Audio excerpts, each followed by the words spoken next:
Hello friends, स्वागत करते हैं आपका अपने इस यूट्यूब चैनल पे। कैसे हैं आप दोस्तों? पढ़ाई के क्रम में आज की हमारी जो क्लास है वो युगपत समीकरण से है। युगपत समीकरण जैसे कि इससे सवाल आते हैं कंपटीशन में, आते हैं।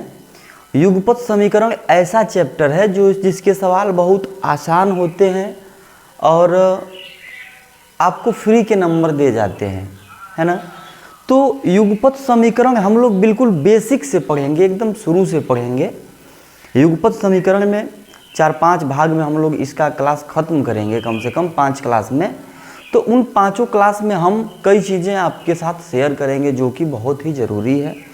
या सेमेस्टर एग्ज़ाम की बात किया जाए 9th में, 10th में, 11th में, 12th में, या कंपटीशन की बात किया जाए, कंपटीशन में थोड़े से क्वेश्चन का प्रकार अलग हो जाता है। तो वैसे भी क्वेश्चंस पे हम लोग चर्चा करेंगे और बाकी जो सेमेस्टर एग्ज़ाम के जो होते हैं, ठीक है, उन पे भी चर्चा करेंगे। तो दोस्तों, युगपत समीकरण आज हम लोग पढ़ते हैं। इसमें क्या है कि x का y के पदों में मान, मैंने पहली जो भाग लिखा है x का y के पदों में और y का x के पद में मान निकालना। अब कैसे निकालते हैं, चलिए चलते हैं। इसमें लिखा है पहला क्वेश्चन, x का मान y के पदों में लिखिए। पहला लिखा है सवाल x माइनस वाई बराबर 4। तो इसमें हमको x का मान निकालना है।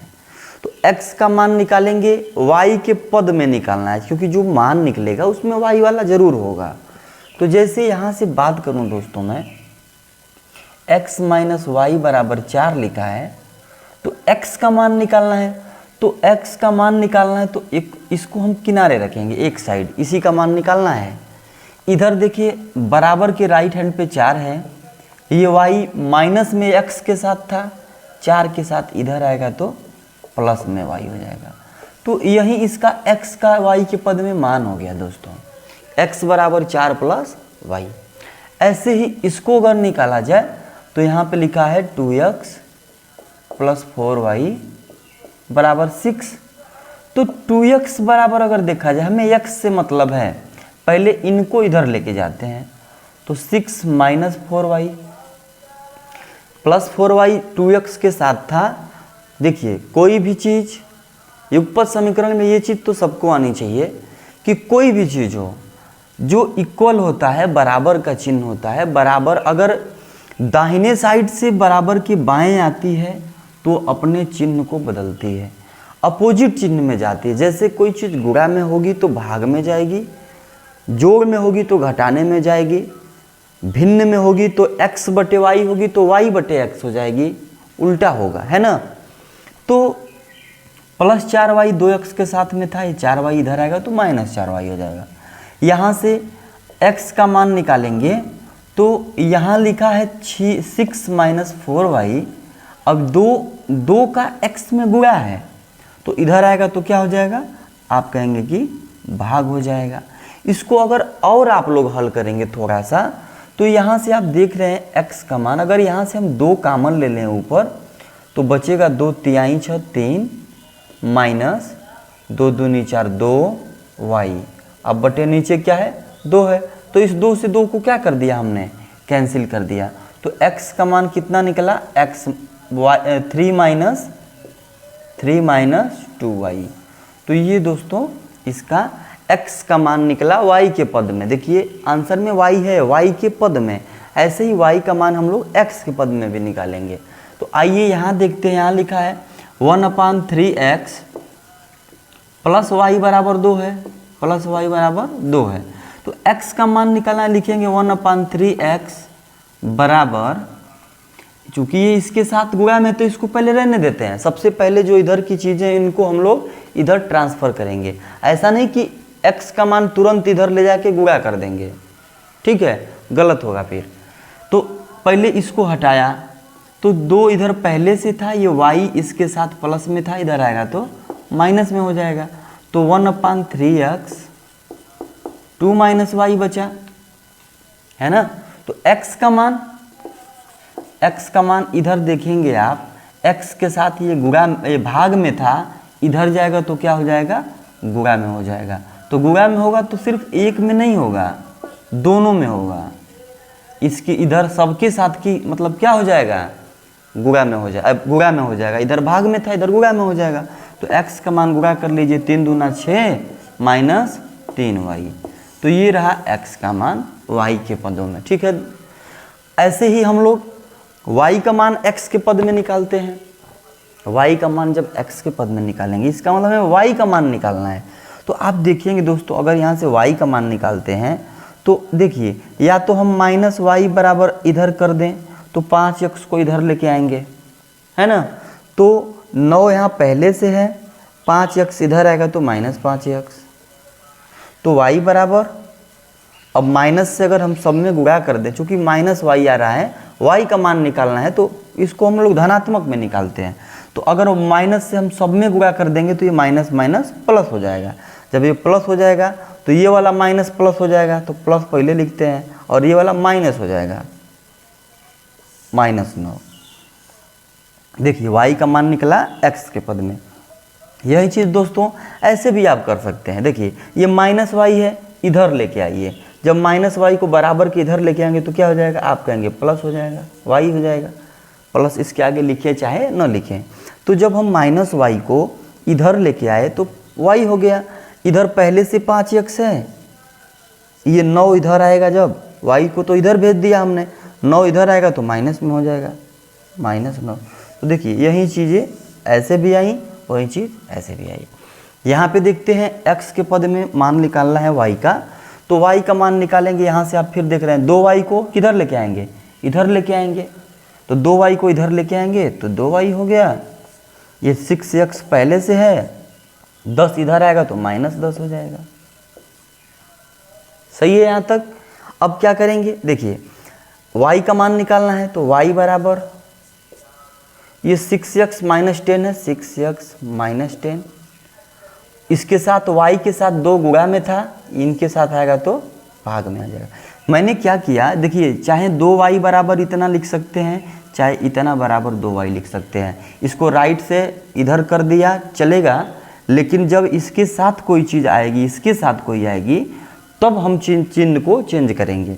अब यहाँ से y बराबर देखा जाए, ऊपर वाले में से 2 कामन ले लेंगे, तो 2 कामन लेंगे तो 2 तिहाई 6, 3x -2 × 10, 5 बचा बटे 2, 2 से 2 खत्म, y का मान आया 3x - 5। ठीक है, ऐसे इसको करते हैं। y का मान निकालना है, 1/2y है बराबर, ये 4 पहले से है, इसको इधर ले जाएंगे तो -2x हो जाएगा। ये 4 देखिए 4 इधर तो बराबर के इधर पहले से है, 2x को लेके आए इधर माइनस कर दिए। यहाँ से y बराबर निकालेंगे तो 4 - 2x है ही पहले से, y के साथ ये 1/2 है, इधर जाएगा तो 2/1, यानी 2 का ऊपर से गुणा हो जाएगा। 2 की भाग है तो 2 का गुणा हो जाएगा। तो y का मान देखेंगे आप तो 4 दूना 8 -2 दूनी 4x। तो ये रहा y का मान x के पद में, और ये रहा x का मान y के पद में। अब चलिए इससे रिलेटेड हम लोग अब कुछ सवाल और करते हैं।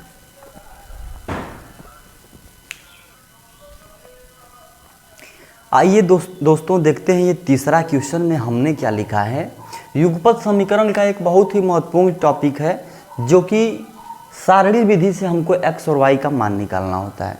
सारणी विधि आज हम आपको सिखाएंगे कैसे निकालते हैं सारणी विधि से x और y का मान। ऐसे तो हल करना है, कोई भी समीकरण में गुणा उड़ा करके x का मान बराबर करके घटाते जोड़ते हैं तो निकाल लेते हैं, वो चीज़ें हम आगे पढ़ेंगे। सबसे पहले हमें सीखना है सारणी विधि। सारणी विधि से हम x और y के मान कैसे निकालते हैं, आइए देखते हैं। जैसे कि पहला समीकरण लिखा है x + y = 4, x + y = 4। यहाँ से हमें क्या करना है, x का मान y के पद में निकालेंगे। ठीक है, x के सापेक्ष y का मान निकालेंगे। तो x बराबर, अगर y हम लोग x के सापेक्ष y के सापेक्ष निकालेंगे x का मान, तो y का मान देखा जाए तो क्या होगा, तो 4, ये इधर x जाएगा तो क्या हो जाएगा -x। ये एक समीकरण बनाए। ठीक, इसके लिए हम क्या करेंगे, अब सारणी बनाएंगे। इसके लिए हम क्या करेंगे, सारणी बनाएंगे। देखेंगे ध्यान से, बहुत कठिन नहीं है, बहुत आसान सवाल है दोस्तों, बस आप देखें बहुत पसंद आएगा आपको। ऐसे हम लोग सारणी बनाएंगे, ठीक।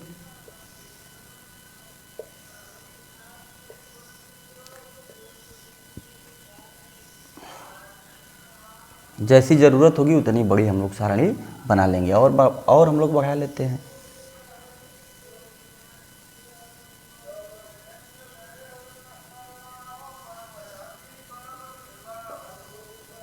ठीक है, ये रही सारणी हम लोग बना लिए।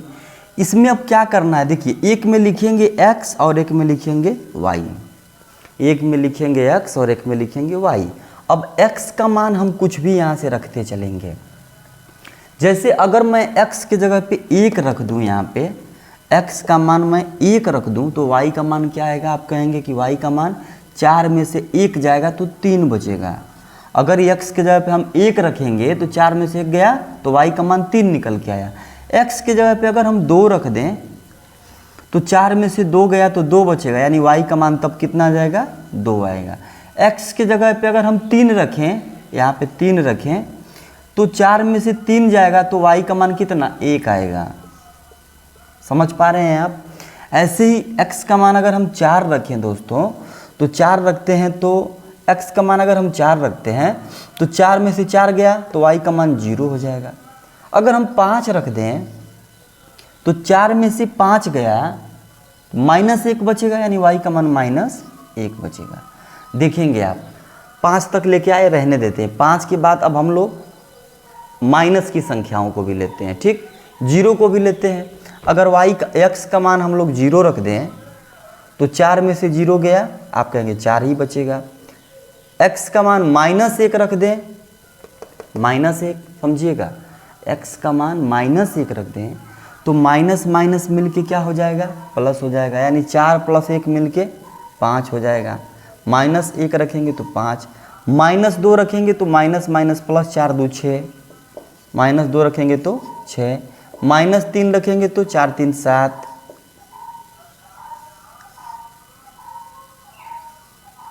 -4 रखते हैं तो -4 में से -4 जब घटाएंगे तो माइनस माइनस प्लस, 4 4 8। ऐसे ही -5 रखेंगे तो 5 4 9। ये दोस्तों आप समझे। देखिए सबसे पहले मेरी बात समझते हैं, समझिए आप। हमें क्या करना है, सारणी विधि से x और y का मान निकालना है। तो ये विधि क्या कहती है, पहले हम सारणी बना रहे हैं, इसके बाद इसका एक्सप्लेन करते हैं, ठीक है। अब देखेंगे यहाँ से पहले हमने क्या किया, y का मान निकाला x के पद में। तो y के का मान निकाला, क्यों निकाला y का मान, क्योंकि हम x के पद में x का मान कुछ भी रखेंगे, यहाँ पे हम अगर 0 मानते हैं तो 4 - 0 = 4। तब अगर हम लोग x का मान 0 रखते हैं तो y का मान 4 आएगा, 0 रखे तो 4 आया। अगर हम x के जगह पे 1 रखते तो 4 में से 1 गया तो आप कहेंगे 3 आएगा, तो y का मान 3 आया। ऐसे ही मैंने 5 तक धनात्मक संख्याओं को लिया, फिर 0 को लिया, फिर ऋणात्मक संख्याओं को लिया, क्योंकि आप जानते हैं सारणी जो रेखा होती है, नंबर लाइन होती है, उसमें पहले धनात्मक संख्याएं, फिर इधर बाएं की तरफ ऋणात्मक। तो इस पे आप दाएं बाएं पे मत जाइएगा, क्योंकि इसका x और y का मान कभी भी संख्याओं का मान धनात्मक में भी आता है, ऋणात्मक में भी आता है, इसलिए मैंने ऋण वाला भी लिया और प्लस वाला भी लिया। तो इसके आगे अब क्या करेंगे, पहले का तो सारणी बन गया, अब दूसरे समीकरण को चल। दूसरा समीकरण हमारा ये है, तो दूसरा में लिखा है 5x + 12y = 13। तो यहाँ से फिर हम लोग y का मान x के सापेक्ष जैसे यहाँ निकाले थे, तो अगर 12y बराबर देखा जाए तो ये हो जाएगा 13, 5x इधर आएगा तो -5x, है ना। y बराबर निकाला जाए तो 13 - 5x बटे ये 12 की भाग हो जाएगी। देखिए 13 - 5x बटे 12, ये निकल के आया y का मान x के पद में। अब इसके लिए फिर हम सारणी बनाएंगे, ठीक।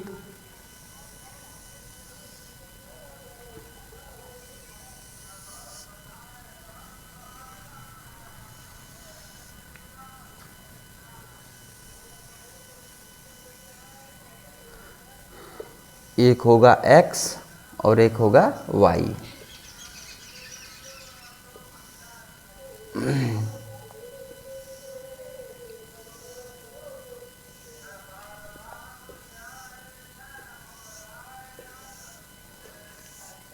देखिए पहले हम लोगों ने 1 2 3 रखा था, तो 1 2 3 4 5 तक रखेंगे, फिर 0 -1 -2 -3 -4 -5। अब क्या करना है, x के जगह पे ये मान रखते चले जाएंगे, जहाँ x है यहाँ पे सब मान रखते चले जाएंगे और उसके बाद हमें y का मान निकल जाएगा। तो यहाँ पे अगर हम x पे 1 से शुरू करते हैं, ध्यान दीजिएगा हर चीज़ को हम लोग लगाएंगे नहीं। अगर यहाँ पे हम 1 रखते हैं तो 5 से कम 5, अब 13 में से 5 घट जाएगा तो कितना बचेगा, आप कहेंगे 8 बचेगा। 13 में से 5 गया तो 8 बचेगा, और नीचे 12 है तो 8/12। अब 8/12 को काटेंगे तो 4 दूनी 8 4 3 12, यानी 2/3 आया। कितना आया, 2/3। एक मान रखा तो आया 2/3, y का मान निकल के आया 2/3। यहाँ पे अगर हम 2 रखते हैं, यहाँ पे अगर हम 2 रखते हैं दोस्तों ध्यान दीजिएगा, यहाँ पे अगर हम 2 रखते हैं तो जब हम 2 रखेंगे यहाँ पे तो 5 दूना 10 हो जाएगा। x का 5 में गुणा है तो x का मान अगर 2 रखते हैं तो 5 दूना 10। अब 13 में से 10 को निकल जाएगा तो कितना बचेगा, 3, नीचे है 12, 3/12। 3/12 काटेंगे, 3 एकम 3, 3 चौक 12, 1/4। अब यहाँ पे हम 3 रखेंगे, जब यहाँ पे हम 3 रखेंगे तो 5 तिहाई 15, 5 तिहाई 15। जब 15 हो गया, 13 में से 15 घटाएंगे तो -2 बचेगा, और नीचे है 12, -2/12, और उसको काटेंगे तो -1/6, 2 से कट जाएगा, -1/6। 4 जब मान रखेंगे तो 5 चौक 20, -20 + 13।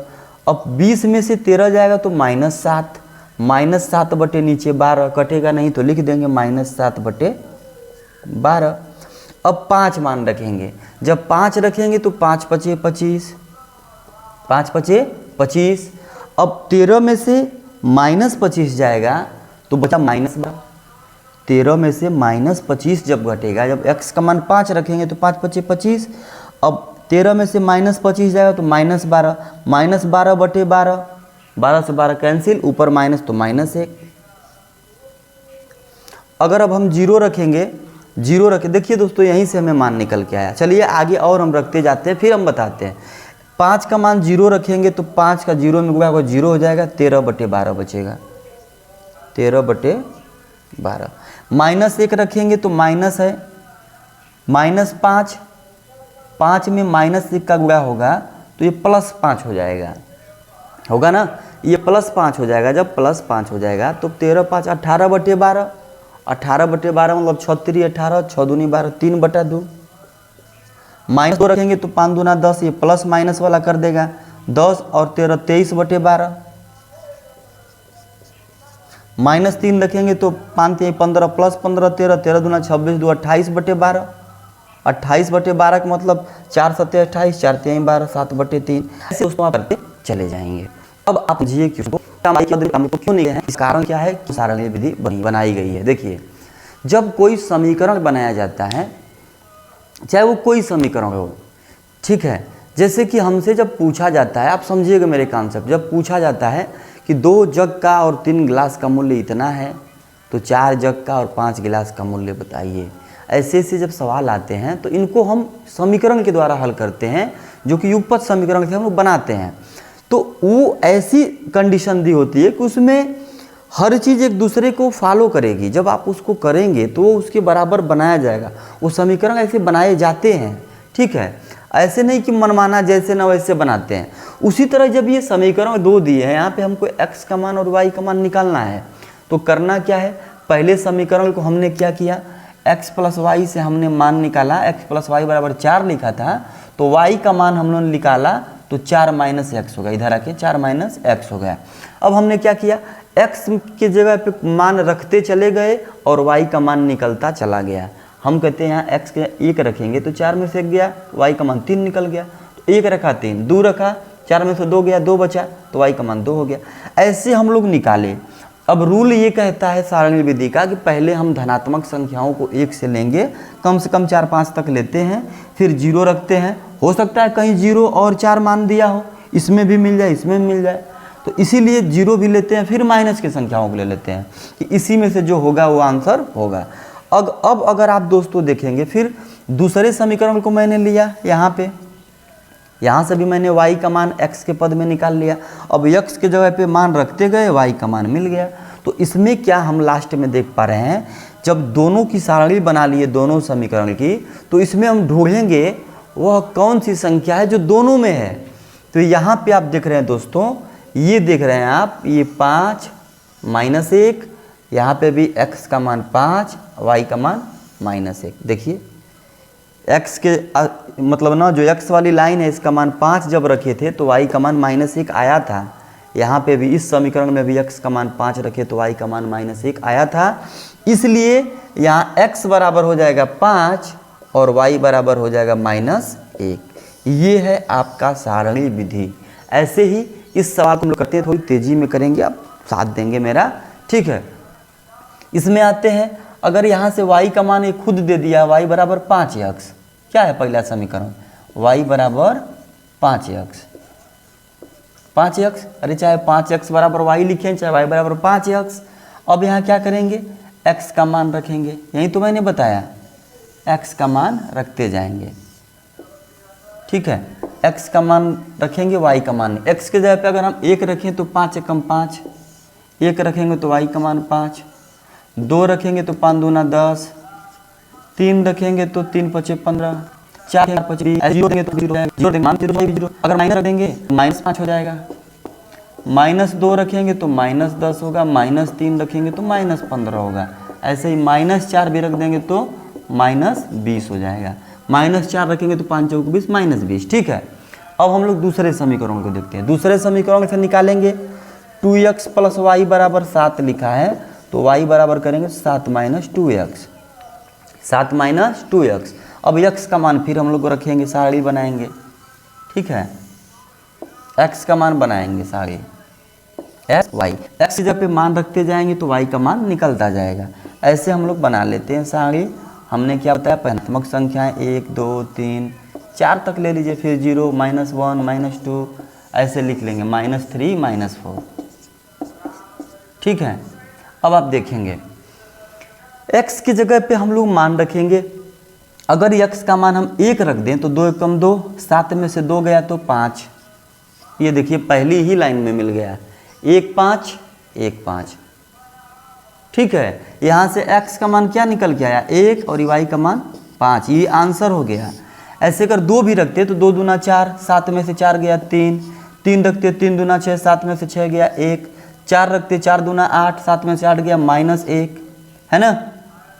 देखिए 4 रखते तो 4 दूना 8, -8, -8 में से 7 जाता तो -1, 0 रखते तो 7 बचता, -1 रखते तो 2 एकम 2 7 2 9 हो जाता, -2 रखते तो 7 4 11 हो जाता, -3 रखते तो 6 7 6 13 हो जाता, -4 रखते तो 8 7 15 हो जाता।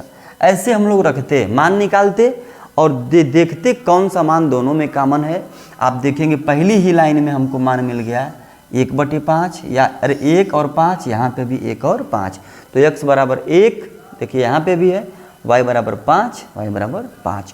तो ये रहा मतलब दोस्तों सारणी विधि। हमने सबसे स्टार्टिंग के सवाल को बहुत सिंपल सवाल लिया था, जो पहला सवाल और दूसरा सवाल था। मेरा मेन मकसद था इसी को बताना कि सारणी विधि कैसे हम बनाते हैं, x का मान y के पद में, y का मान x के पद में हम कैसे निकालते हैं, ठीक है। तो आज की वीडियो में दोस्तों इतना ही। युगपत समीकरण से ही अगली क्लास में कुछ हम लोग और नई चीज़ों के साथ पढ़ेंगे।